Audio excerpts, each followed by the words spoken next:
আমি যে শুধু গাড়ি চালক সেই কারণে না, আমি গাড়ি চালকদের গুরুত্ব সেটা আমি বুঝতে পারি।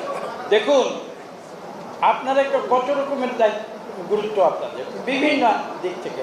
আপনারা একটু আগে যেটা বলেছি যে মানুষের সমাজে, মানুষের মধ্যে যে যোগাযোগ, একজন আরেকজনের সঙ্গে যে ইন্টারাকশন করতে চায়, সম্পর্ক স্থাপন করতে চায়, সেই প্রক্রিয়াটি কিন্তু আপনারা সফল করছেন। আপনারা না থাকলে কিন্তু সেটা সম্ভব হতো না। গাড়ি চালক না থাকলে গাড়ি চলতো না, গাড়ি যদি না চলতো এক জায়গা থেকে আরেক জায়গায় কিন্তু আমরা যেতে পারি। কাজে এই একটা গুরু দায়িত্ব আপনারা পালন করছেন, কিন্তু তার পাশাপাশি আরও কিছু গুরু দায়িত্ব আপনারা পালন করছেন। আমি সেটা সংক্ষেপে একটু বলব। সমাজের যে কিছু বিশেষ বিশেষ অংশ রয়েছে, যেমন বৃদ্ধ, নারী, দৈহিকভাবে অসহায়, যারা পাবলিক ট্রান্সপোর্ট, ধরেন বাস, তারা কিন্তু বাস ব্যবহার করার ইচ্ছা থাকলেও বাস ব্যবহার করতে পারবে না। তাদেরকে কিন্তু কষ্ট হলেও, যদি অর্থনৈতিক সংগতি নাও থাকে, তাহলেও কিন্তু হয় একটা সিএনজিতে উঠতে হবে, যদি একান্ত না পারে একটা রিক্সায় উঠতে হবে। কাজে সেই সেবা কিন্তু আপনারা দিচ্ছেন। আপনারা যে শুধু পেশা হিসাবে এখানে এসেছেন, আমি এটা বিশ্বাস করি।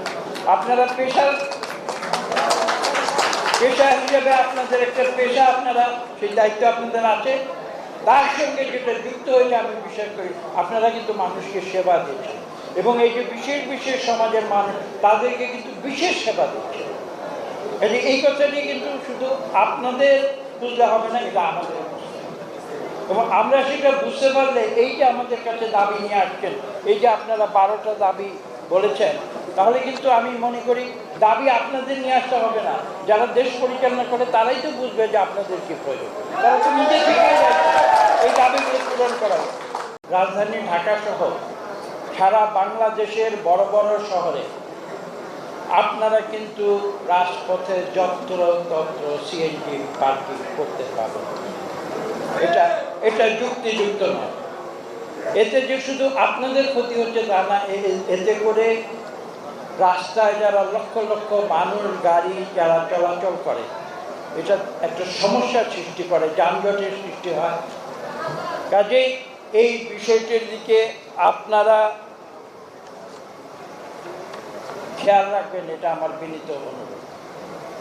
রাজধানী সহ দেশের বড় বড় শহরের রাস্তায় এখানে সেখানে যন্ত্রতন্ত্র সিএনজি অটোরিকশা পার্কিং করা যায়, এইটা কিন্তু আপনারা খেয়াল রাখবেন।